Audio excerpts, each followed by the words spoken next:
India गठबंधन अब मुझे पता लगा मध्य प्रदेश के बाद भारत के चुनाव के लिए है, इंडिया के चुनाव के लिए है, देश के चुनाव के लिए है। तो देश का चुनाव आएगा तब बात की जाएगी सर। क्या और जिसको सीट चाहिए होगी या जिसपे बातचीत होगी वो अलग प्लेटफॉर्म है।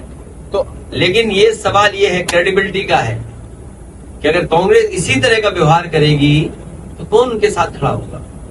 इसलिए मैं कोई राय सुझाव नहीं दे रहा हूं कांग्रेस पार्टी, लेकिन देश के सामने बड़ी चुनौती है। बीजेपी बड़ी पार्टी है, बीजेपी बहुत ऑर्गेनाइज्ड दल है, इसलिए उसके मुकाबले के लिए कोई भी कंफ्यूजन किसी दल के अंदर नहीं होना चाहिए। अगर कंफ्यूजन के साथ आप चुनाव लड़ोगे बीजेपी से तो आप कामयाब नहीं होंगे। अरे बीजेपी से और क्या उम्मीद करोगे आप?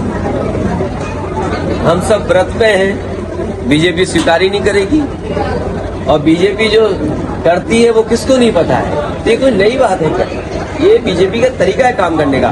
लेकिन अगर उनसे ये पूछो कि आज महंगाई बढ़ गई है, बेरोजगारी बढ़ गई है, बिजली का बिल आम आदमी नहीं दे पा रहा है, हरदोई में किसी किसान का अभी तक धान खरीदने का इंतजाम नहीं होगा, जो एमएसपी है जो मिलना चाहिए वो तक सरकार नहीं दे पा रही है। और कहाँ सरकार सपना दिखा रही थी कि आय दोगुनी होगी किसान की। मैं अभी शाहजहांपुर से चल के आया हूँ, लखनऊ से शाहजहांपुर गया, डिवाइडर पे कोई नई व्यवस्था दिखाई दे रही है मुझे ट्रैफिक की। शायद यहाँ भी सड़क पे वो ट्रैफिक की व्यवस्था देख रहे होंगे। तो सोचिए, अगर ट्रैफिक व्यवस्था का सब इंतजाम किसी के हाथ में चला जाएगा तो लोग मरेंगे कि नहीं मरेंगे? ये कहिए कि कांग्रेस पार्टी अब मुखर हुई है। ये वही कांग्रेस पार्टी है जिसने जाति जनगणना के आंकड़े नहीं दिए, जाति जनगणना नहीं होने दिए।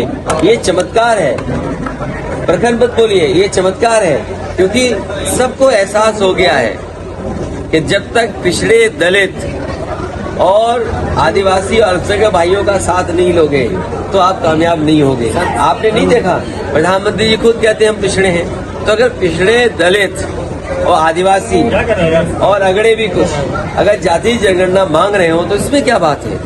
तो ये तो चमत्कार सी है कि कांग्रेस पार्टी भी चमत्कार में आ गई और कह रही है उन्हें भी जाति करना चाहिए, क्योंकि उन्हें पता है कि वो वोट जो ढूंढते थे वो वोट अब उनके साथ नहीं है। सर, तल्खी की यही तो वजह नहीं है। नहीं, तल्खी की वजह ये नहीं है। तल्खी की वजह मैंने आपको बता दिया कि अगर आजमगढ़ के साथ किसी पार्टी के लोगों का इमोशन है तो दूसरे पार्टी के लोगों को बड़ा सावधान होकर के बोलना चाहिए, क्योंकि अगर वो आजमगढ़ के लिए बोल रहे हैं तो उनके भी क्षेत्र हैं जिनसे उनका भी इमोशन है। अगर हम लोग इस तरह की टिप्पणी करेंगे तो आपका जवाब नहीं।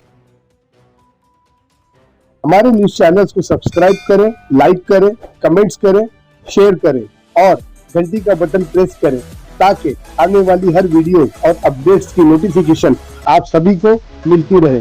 जय हिंद, जय महाराष्ट्र।